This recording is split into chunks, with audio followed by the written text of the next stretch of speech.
Alright, gang. Time to do a little something different today. I figured I would show off the base that I have made at my endgame state.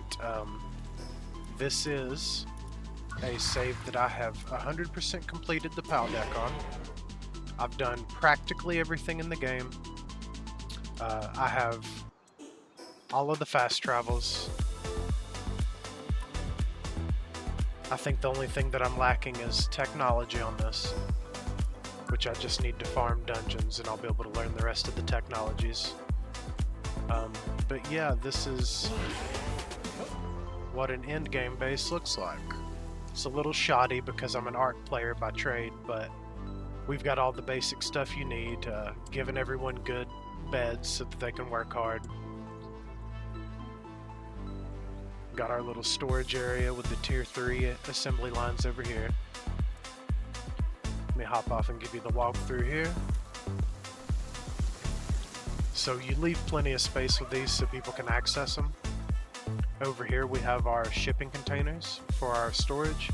You don't really want to use shipping containers because they're huge, but I like the aesthetic of them to have like a warehouse.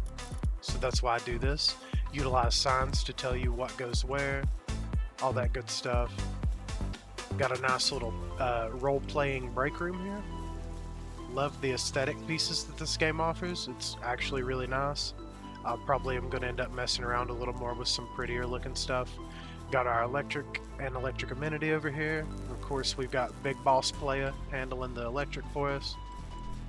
We got all of our basic generic crafting. I like to have one of every table, so that's why I did this over here. We've got our bed with a roof, of course, if we want to pass nighttime, which we'll go ahead and do that. A little bit better to see in the daytime. We've got our forging area. We've got our condenser. We've got all the different kinds of crops. I like to produce salads, so that's why I have multiple tomato and lettuce. Salad are a pretty solid and cheap food to make, so I do like to use that a lot. Oh, cakes are done. This, of course, is the breeding. Cakes do not spoil when you put them in here, so it's really good storage for it. I like to keep this refrigerator going as well. Let me bring my dude back from the depths. Sometimes they get a little stuck. Make sure he's keeping my stuff fresh. We've got our breeding pen here.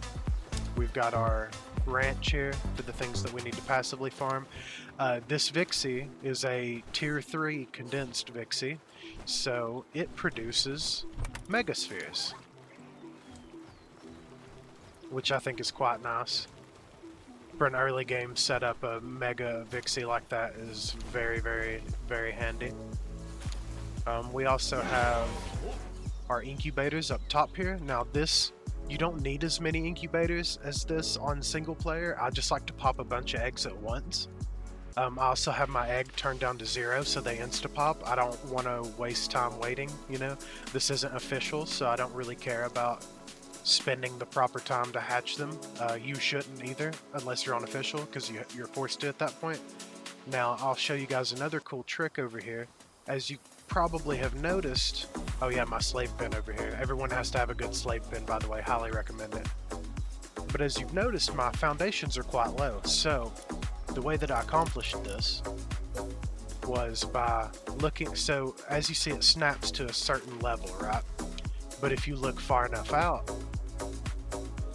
you can put it in the ground and then snap off to it. Now this works the opposite way as well.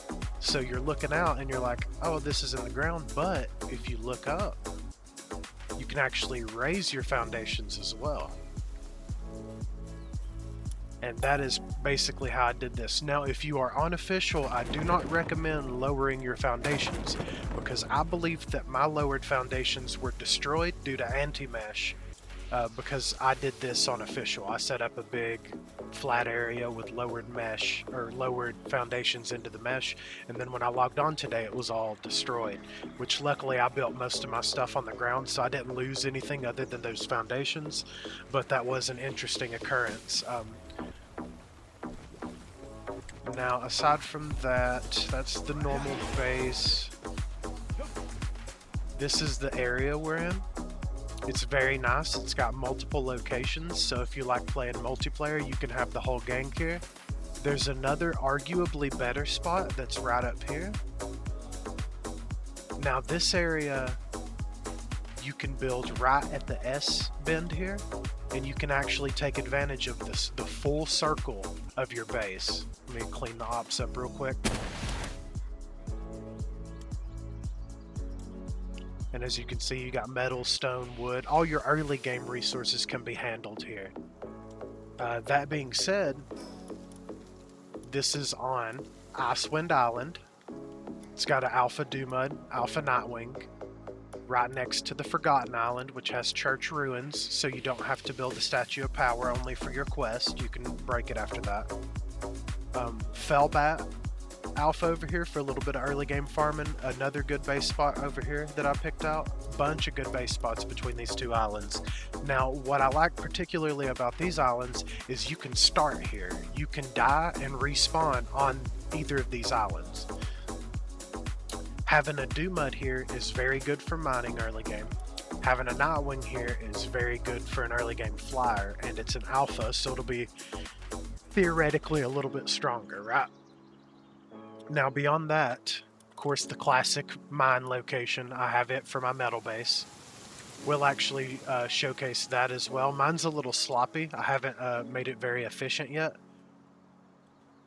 I just kind of slapped in some high level miners on it. But we'll show that off real quick, just so you can see. Got a bunch of big boys over here. They handle business. They usually, I need to put some Anubis or Anubi or however you want to call them out here so that they can clean up everything, because these guys are pretty bad about leaving a mess. But as long as you come and check it out regularly, as you can see, they do quite well with what they do. They're very good at breaking rocks. I like to keep a couple amenities out here so that they can keep working good. These guys are quite good. They hit pretty hard onto the metal.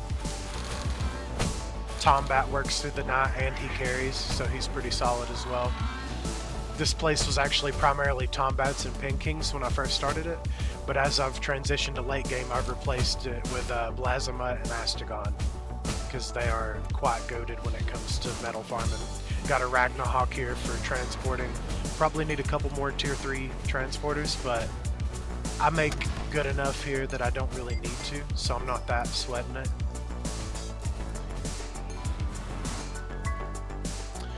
But yeah, that's the setup. This is what a not so aesthetically pleasing endgame player's base looks like.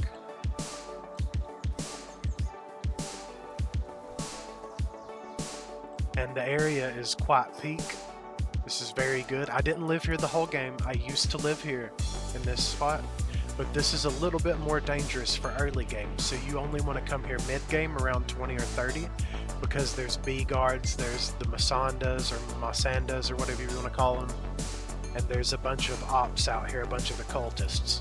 So this is a little bit of a difficult spot to get to early, but this is a quality spot as well, and it's very centralized for the map. That's why I initially picked this spot.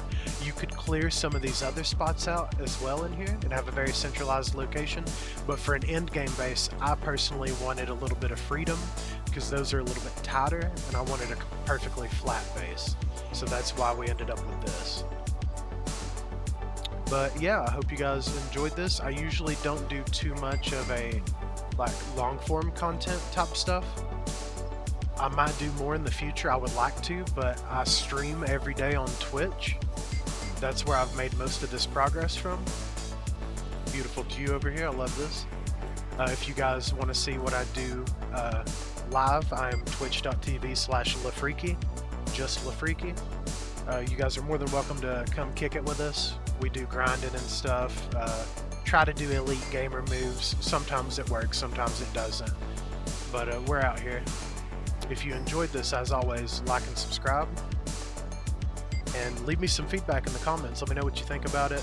Let me know if there's a better spot that you like that's flatter, show off your base builds, any of that good stuff. I appreciate all of it, and hopefully you guys enjoyed this. and I will see you either live on Twitch or the next time that I make a long form video such as this. Appreciate you tuning in, and take it easy, gang.